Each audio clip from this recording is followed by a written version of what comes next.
Shaun here, the behavior change coach on the Always Another Game episode, helping you improve your performance in life, in business, in parenting. And today I'm actually breaking my own rules with the guest I have with me today. And because it's my show, I can do just that. But I feel it's a very important topic that we are covering here and what my guest has to offer. So today I'm not going inside the athlete mind. I'm going inside of a mind that goes inside of the athlete's mind. Because today with me, I've got Liz Stewart. Liz, how's it going? Good, thank you. How you doing? Yeah, good. I'm excited for this one because I say it's something a little different, but as we were just saying before, something very important that I think we need to discuss. So, Liz is a well-being consultant who offers sports psychology service to athletes. And the reason I wanted Liz on mainly is because she's currently working with the Manchester Storm ice hockey team, and I have a big soft spot for Manchester. Me too. How is everything going there? Really, really well. Really well. This is my just started the 4th season with the guys. So yeah, so far, so good. Very busy, but excellent. Really good. Was that like right bang at the start of the Storm coming back? It was the year after, if I remember rightly, just coming out of COVID, I want to say. So it was when the season all got back together, and the league restarted. I want to say, if my maths is right, but yeah. Okay. So yeah, thinking Yeah. about So it's the year after I finished my master's degree, which was when we was in lockdown. It was when things were opening up, but it was our opening could for a bit, then it shut over Christmas again and reopened. So the September is when I started with Storm, when everything went back to normal. Nice. Because anyone here that is ice hockey that does know me, I did have a spell with Manchester Phoenix. Absolutely loved my season there. It was one of my favorite seasons. But that's not why I love the Storm. The Storm was when I was a kid. I was a Storms fan. I went to watch one of the finals they played. I think it was against the London Knights. Frank Pietrangelo in goal. And I had the jersey and everything. So deep down, I was a little bit of a Storm fan. And then obviously they disappeared. But yeah, that's why I hold a little soft spot for it. So before we get started, though, Liz, enough about me. I love to ask all my guests, who is Liz Stewart? Well, I don't know how to define myself. A bit of everything, really. Lover of ice hockey. Absolutely love it to bits. It's where I met some of my best friends. Just love the sport. Bit into fashion as well. I've got previous history with fashion, but now into sport. Do a bit of everything. Any dreams for a sport in fashion line? No. Not for you. No, it's all what I do now. The important side for sport, as I see it, helping the athletes get into the right game set and mental for the sport they play. Keeping that. Yeah, and that's where we're going to take this day, because I feel it's extremely important. I've learned more after playing how important that would have been for when I was playing, but I'm learning an awful lot after I finished playing. But where did that love for ice hockey start for you? So very weird story. Growing up, we like weird stories. This one's quite a strange one. So growing up, I had no front teeth growing up. So it's a bit of I'll go into a bit of dental history about myself so people know. So growing up, my front teeth never came down. So from the age of at high school, from the age of about 10, 11 up to 14, 15, I had no front teeth. So I had a bridge put in. But it was quite difficult at school because obviously everyone had teeth. I didn't. But then I'd see ice hockey players. I think, oh, they've got no teeth. I'm like that, with those lot always looked up to them. I just like the sport. But growing up, it was like watching it around my mate's house who had Sky TV, so we could like watch it, and grew up watching the Mighty Ducks. But that's where my love of ice hockey came into. But being over here, I didn't really think it was played here enough, because I still feel today that there's not that big publicity about ice hockey as a sport in general in the UK. I always say to my friends, if you know, you know. I could be speaking to people like every day, if I'm like, you know, down the local LD and I'm going to the ice hockey game. Oh, it's played over here, is it? Sort of thing. Not many people know to this day it's still played over here. So I didn't really know much about watching the sport in person, but I'd see it on telly. I'd see like the films of it. And then as I got older into my teenage years, my friends took me to a game in Nottingham. It was at Christmas. So I just thought, you just go at Christmas sort of thing. And then the more I got into it, the more I realised you could go every weekend. And then, I got hooked since then. That's a huge Christmas game.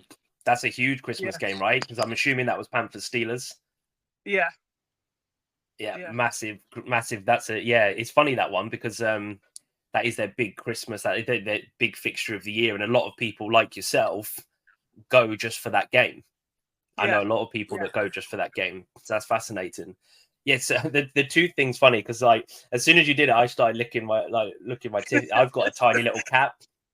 I've got a tiny cap on one of my teeth. I think it was actually my first season. I went to a half visor, and I was in a face off, and the guy's stick came up, and I was like, "Oh, what was that?" It just took a tiny little bit of my front tooth out. So I had like a little, I don't know, like a semicircle, half a semicircle shape in there, but I couldn't stop playing with it. That was a long time ago, and it's only ever come out once. And a lot of people were thrown off when it came out because obviously they'd never seen my kind of my hillbilly look.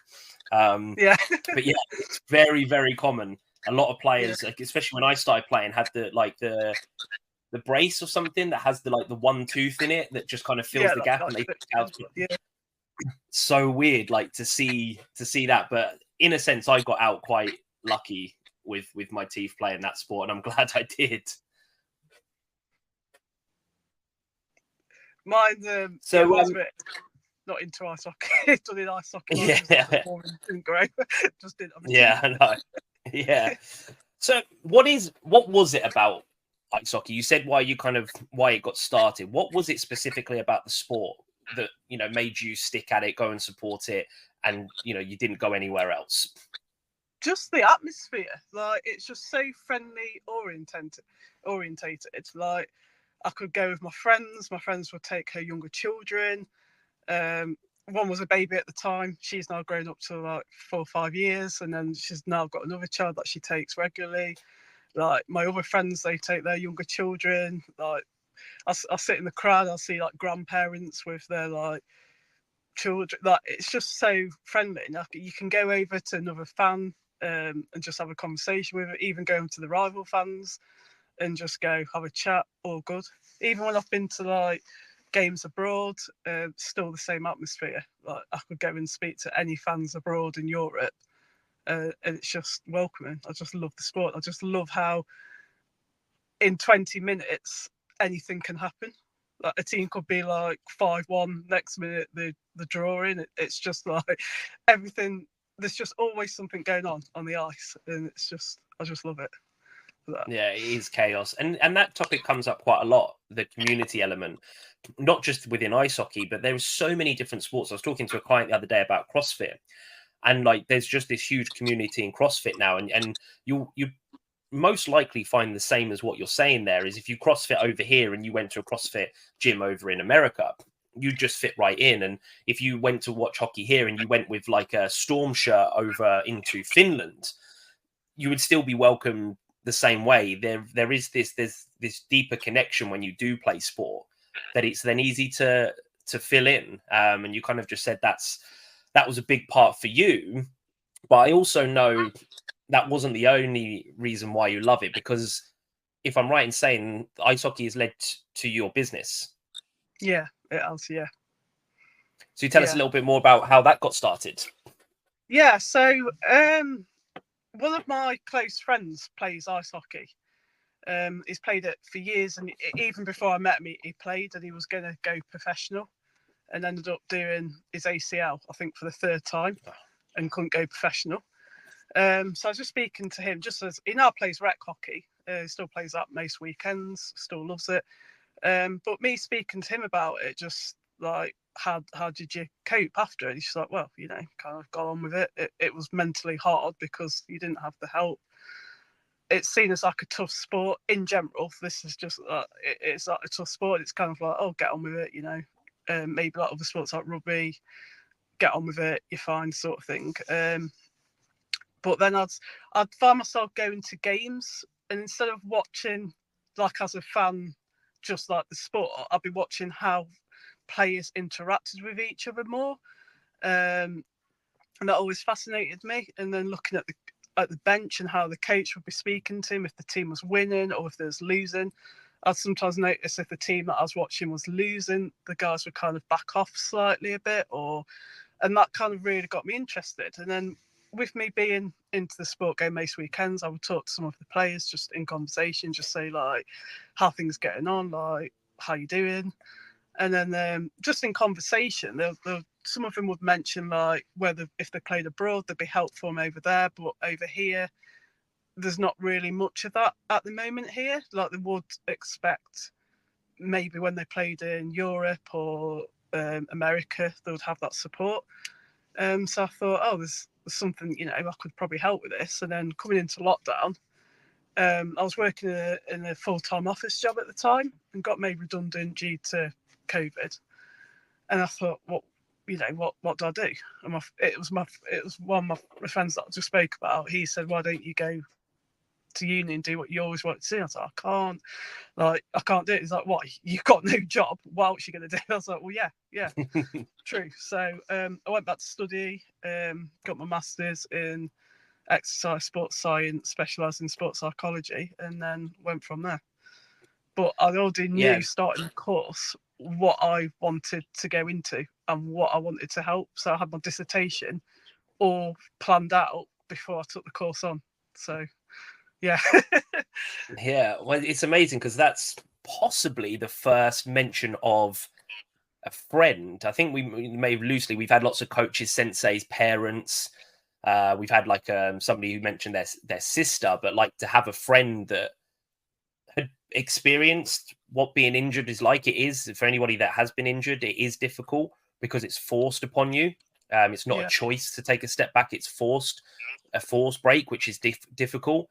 There's no real guarantee of when you'll be back. You're just kind of going by somebody who said it could be this time, and it is mentally it is challenging at that point. And the fact that he saw your passion and encouraged you to do that, it goes back to that, surround yourself with the right people, because would I be right in saying he's transformed your life with that little bit of encouragement? Yeah. It gave me like the big push to take the step to change into a completely different career. But I knew that being in this career that I am now is something that I should be doing, and I'm striving to go as far as I can with it and help as many people as I can. So I feel so much at ease doing what I'm doing now than what I was doing previous.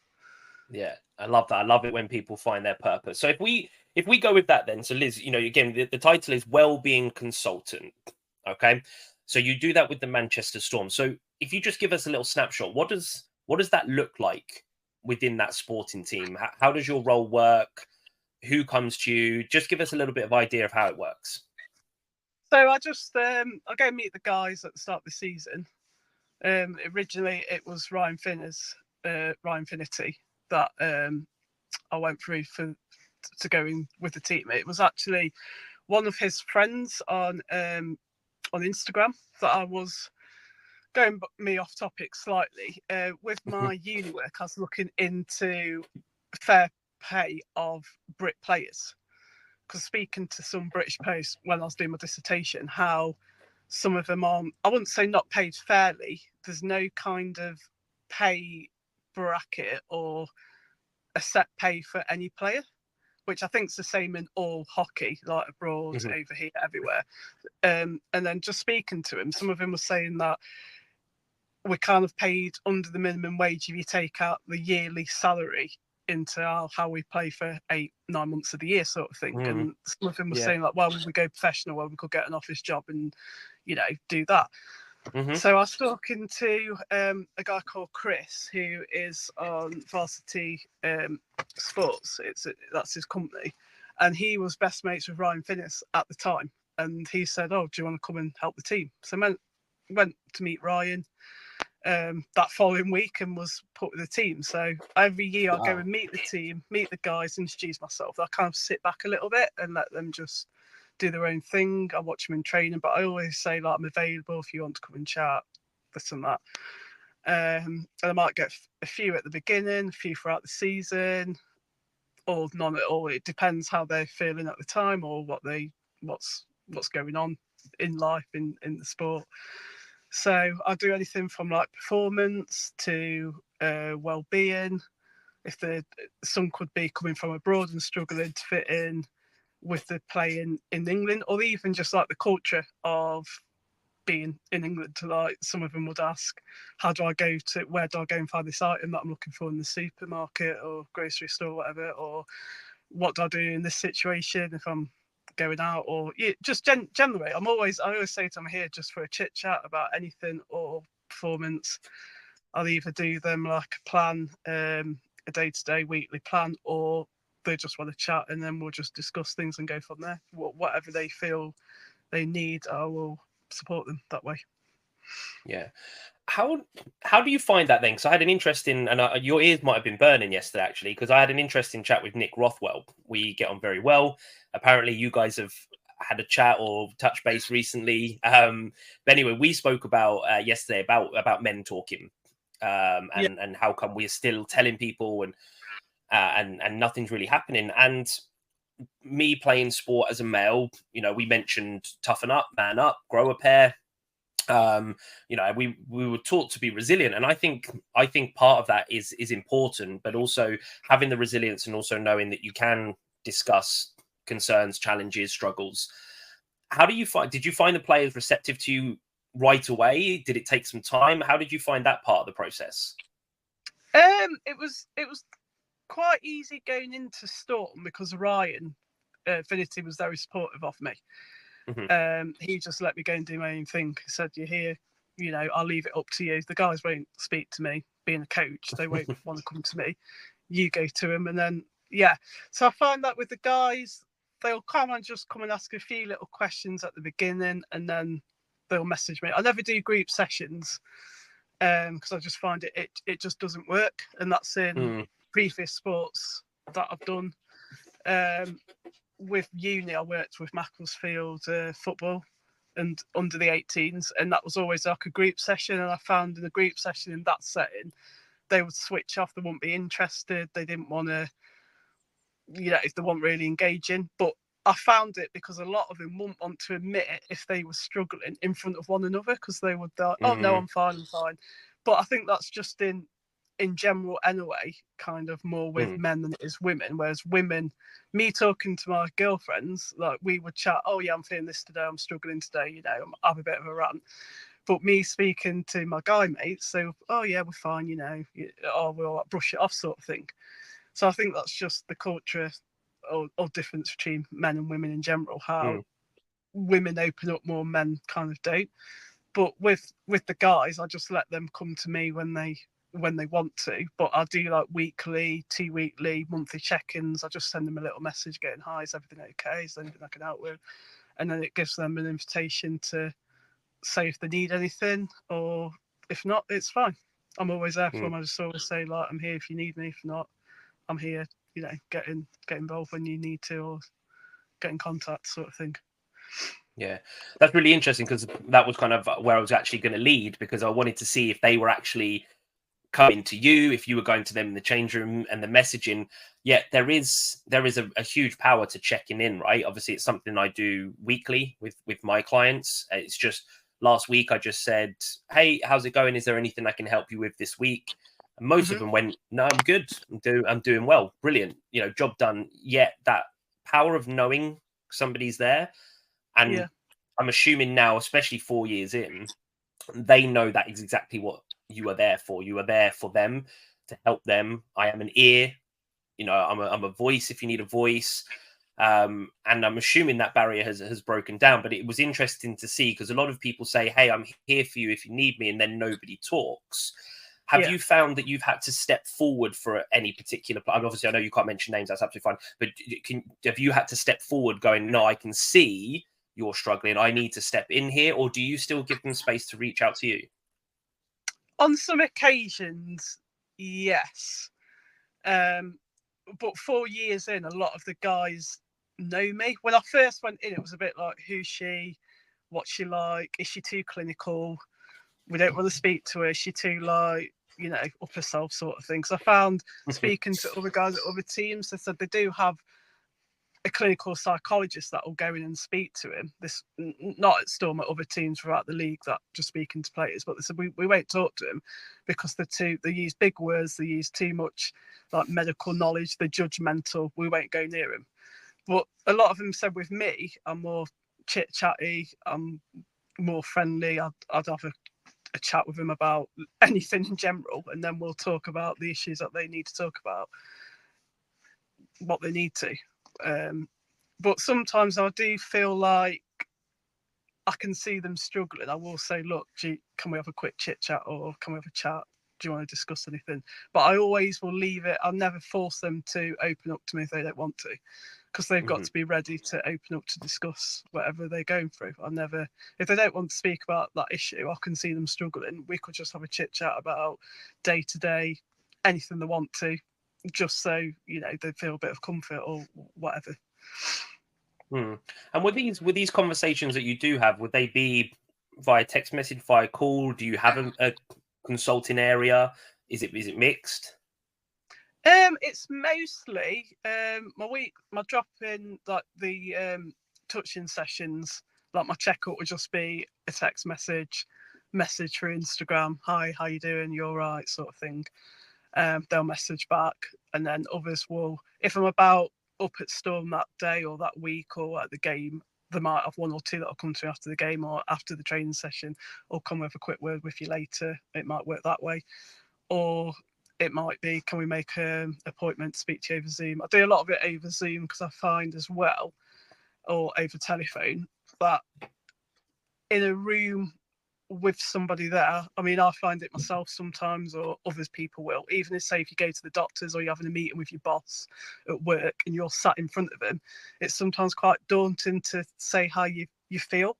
But if you're on the telephone or you're in the Zoom and they're in their room themselves, they've got their home comforts around, I'm in my surroundings myself, it's easier to open up a little bit more because I don't feel the pressure of someone sat in front of them maybe feel like they're being judged or whatever. So I always do it that way. But I always say to the clients, however you want to work, if you prefer to speak face to face, that's fine. If you want me to come up, we can speak that way. If you want to over Zoom, that's fine.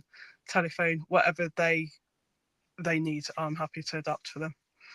Yeah, this is good stuff. I look back to my early days playing for the Bees, and we had a guy that came in, and honestly, I still to this day don't actually know what role he played.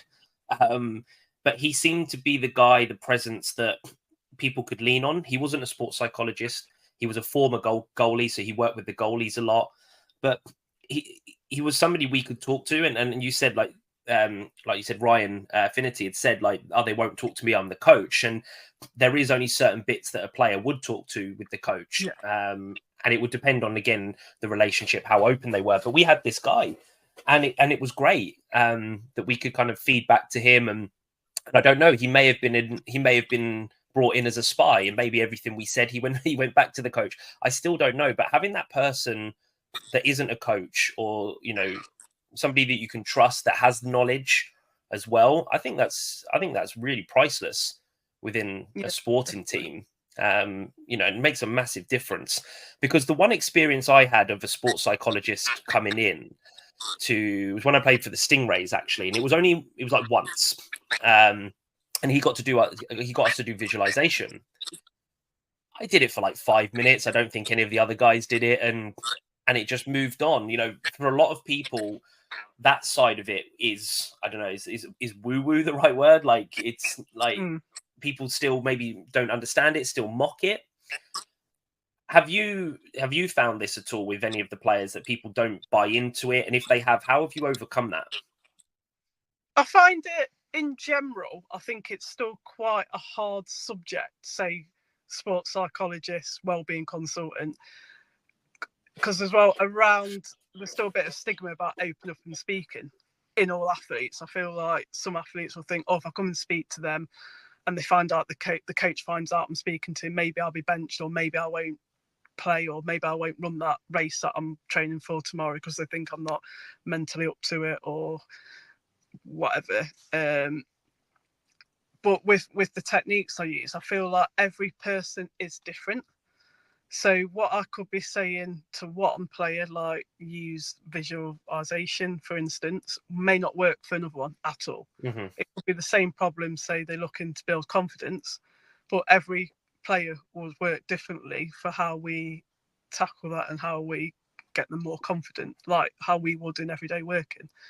What we say to one person isn't going to be the same for everybody else. So I like to tailor it suited to that particular client, and that works easier than doing a one thing fits all sort of thing.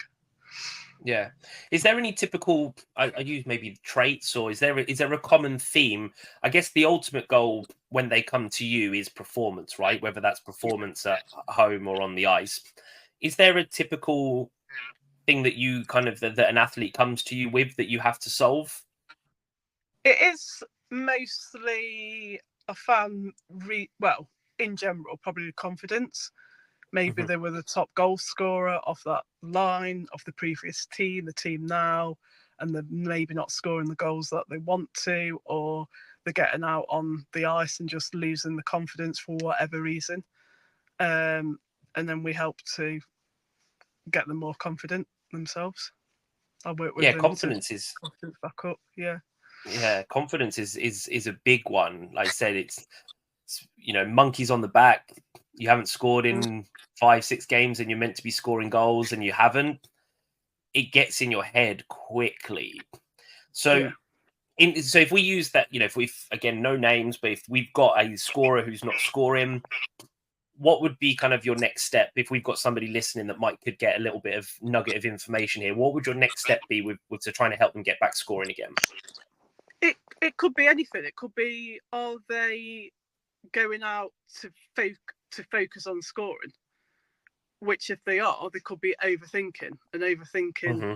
They're thinking too much about the scoring, but they're not doing the little things to make the scoring chances, if that makes sense. So they're thinking, Yeah. oh, I need to get out, I need to score, but are they passing to each other? Are they getting themselves in the right position to be in the scoring line?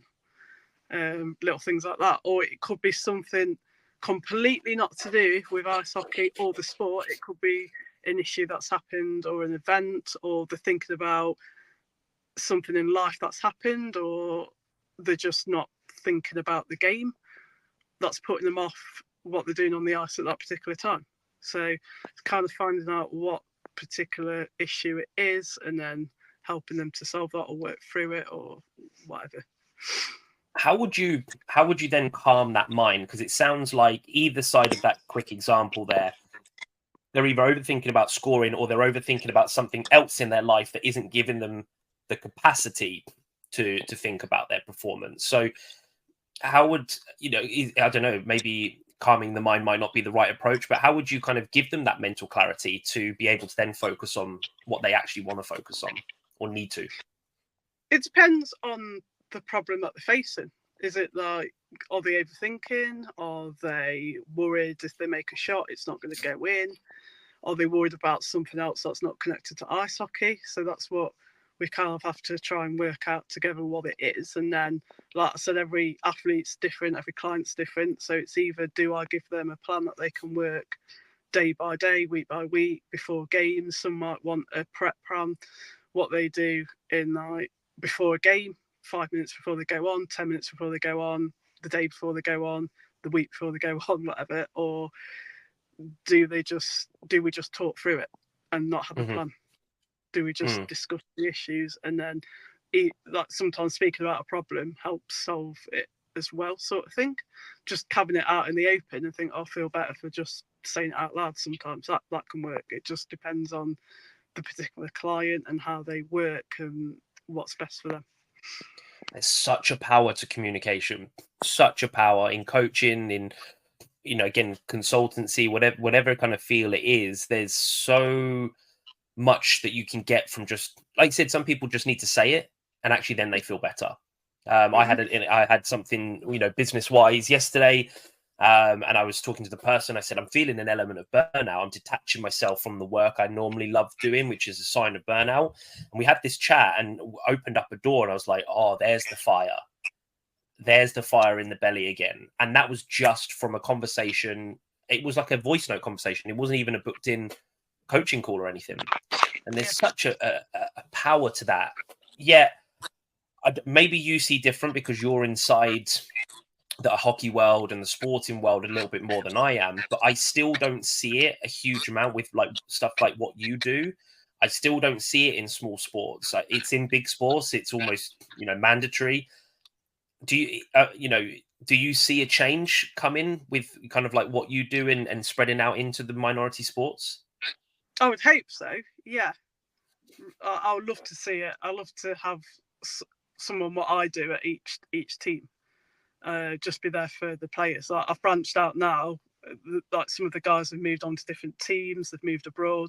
I still keep in contact with them, or they speak to a player, their mates at a different team in the league, and then the player from that team comes to me. So I've now got clients in different teams throughout the league as well. In now starting with Storm, but I would like to see it a lot more because I know it's big in football. Like, I know football have probably 3, 4, 5 sports psychologists on a team. Maybe like the Premier teams. I'm not really into football, so I don't really know like the logistics of it. But I'm guessing like the big Premier sports like Manchester United, things like that. They would maybe have 3, 4 of people doing what I'm doing there. Whereas I think we kind of need to look at smaller sports. I'm not calling ice hockey a small sport, but I think even from like playing it at school or playing it competitively growing up, I think it's the need for someone to be there that athletes from all sports can go and discuss worries, problems, or just have a chit chat about what they're going through, and not feel like they can't speak out or discuss it.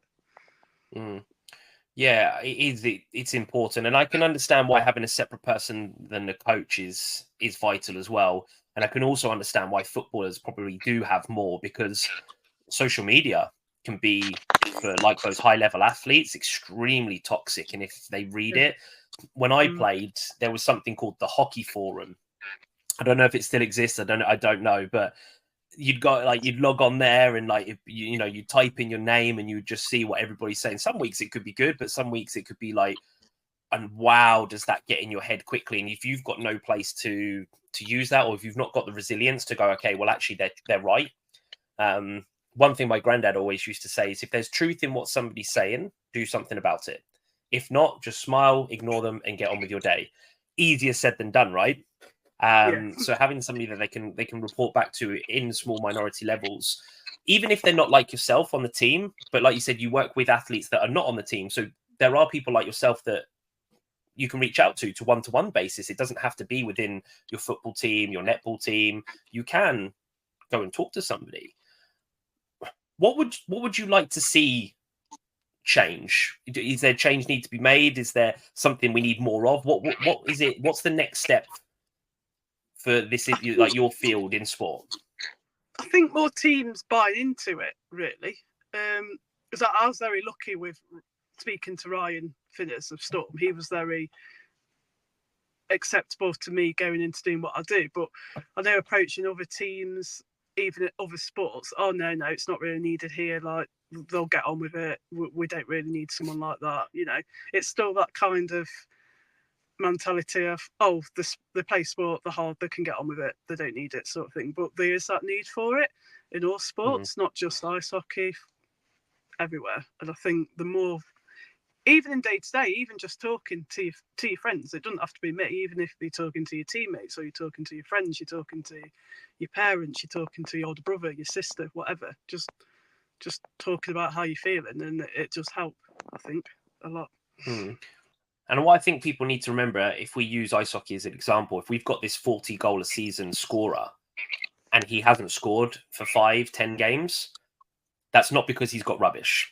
He hasn't just lost his ability to play. If we've got a tennis player who normally reaches far in tournaments, but they've been knocked out in the first round in the last 2 or 3, they haven't just lost their ability to play. There is something psychological, confidence. There's something more going on. And it can be the most simplest of things. Like you just make the one bad play in like 2 or 3 games, and now it's in your head. And that's, you just start to believe that. Human nature is very negative. We start to, to create safety nets, and we build up negativity very quickly. And speaking to somebody to overcome these barriers before they become too big is massive. Always use football as an example. You've seen players do fantastic in one team and they move to another and they can't put it together. They have not lost their ability. No. Their ability is still there.